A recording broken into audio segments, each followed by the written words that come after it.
আমি সবসময় চেষ্টা করি ভিন্ন রকম একটা কিছু করার, ভিন্ন রকম একটা কিছু রান্না করার।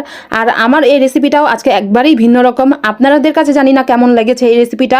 তো আজকে আমি রান্না করার আগেই ছাদে চলে গিয়েছিলাম। আমার যে ফিলিপাইনি আখগুলো সেগুলো আজকে সবগুলো বড়গুলো কেটে ফেলবো, আর উপরে যে এই আখের মাথায় কিছু কিছু ছোট ছোট হয়েছে সেগুলো আমি বুনে দেবো আবার, কারণ বড়গুলো খেলেই কিন্তু ছোটগুলো বোনা যায়। যাই হোক, এদিকে আমি আখগুলো কাটতে পারছিলাম না, তাই পাশের ছাদ থেকে একজনকে ডেকে এনে বললাম যে এগুলো একটু কেটে দিতে। তো অনেক হেল্প করছে, আর আমার চাচাতো বোনরা এখানে এসে ওরাও আমাদের সাথে শেয়ার হলো। তো এত সুন্দর সুন্দর আখ, আমার এই ফিলিপাইনি আখগুলো অনেকে নাকি এগুলো নার্সারিতে গেলে পায় না। যাই হোক, আমি একটা কিনে এনেছিলাম অনেক দিন আগে 700 টাকা দিয়ে। একটা আখ কিনে 700 টাকা দিয়ে বুনে আমি অনেকগুলো করে ফেলেছি।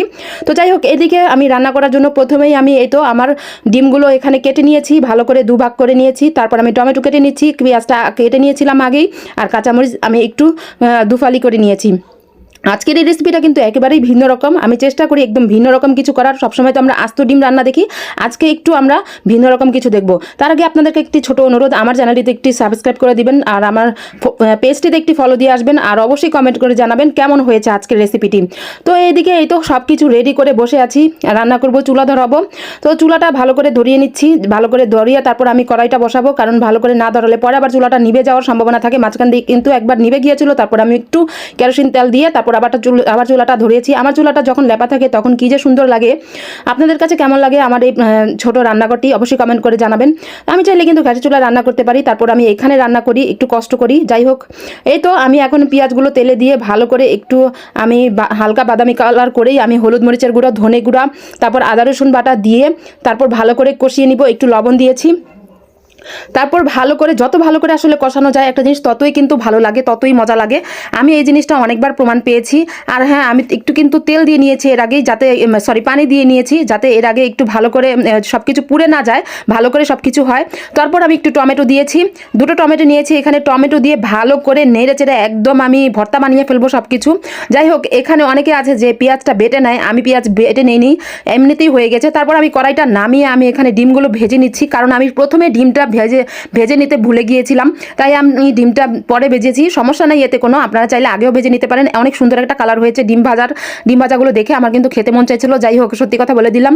তারপরে এইদিকে আমি এখন পানি দিয়ে এখন একটু হালকা যখন বলক আসবে তখন আমি ডিমগুলো দিয়ে দিব। তারপর বারবার ঢাকনা দিয়ে ঢেকে দিচ্ছিলাম। এখন উঠিয়ে একটু একটু হালকা হালকা যখন বলক এসেছে তখন কিন্তু আমি এখন ডিমগুলো দিয়ে দিব। আর আমার এই চুলার আগুনটা এত ভালো লাগে, কারণ গ্যাসের চুলার মতো আগুনটা দেখা যায় না, দেখতে পাচ্ছেন। আপনাদের হয়তো দেখে মনে হচ্ছে যে আমি হয়তো আগুন ছাড়াই রান্না করছি, এমন মনে হচ্ছে না, কিন্তু না, আমি কিন্তু ভিতরে কিন্তু আগুন জ্বলছে। আপনারা তো অবশ্যই দেখতে পেরেছেন, আগুন ছাড়া কি আর রান্না করা যায় বলেন? এটা গ্যাসের চুলার মতো কম কালো দাগ পড়ে, অনেক ভালো লাগে এর জন্য আমার কাছে। আর আমি এই চুলার সিস্টেমটাই করেছি এরকম। তারপর আমি ভালো করে এটা উপরে দিয়ে একটু আমি পেঁয়াজের যে ভুনাটা সেটা উপরে দিয়ে ভালো করে কষিয়ে নিয়ে আমি কাঁচামরিচ দিয়ে এখন উঠিয়ে একটু জিরো ফাঁকি দিয়েছি শেষে, কারণ এটা আমার আব্বু বলে অনেক পছন্দ। তো যাই হোক, উঠিয়ে নিয়ে এখন আমরা খাওয়া দাওয়া শুরু করব। আমার আজকের ভিডিওটি কেমন হয়েছে অবশ্যই কমেন্ট করে জানাবেন, আর অবশ্যই আমার চ্যানেলটিতে একটি সাবস্ক্রাইব করে আসবেন। এটা আপনাদের কাছে আমার একটি অনুরোধ, কারণ আমি এত কষ্ট করে ভিডিও করি, যদি একটি সাবস্ক্রাইব না করেন আর আমার পাশে না থাকেন তাহলে কিন্তু আমি এগোতেই পারবো না। কারণ আপনারা লাইক, কমেন্ট, এই সাবস্ক্রাইব আর পেজে ফলো দিলেই আমি অনেকটা এগিয়ে যাবো ইনশাল্লাহ।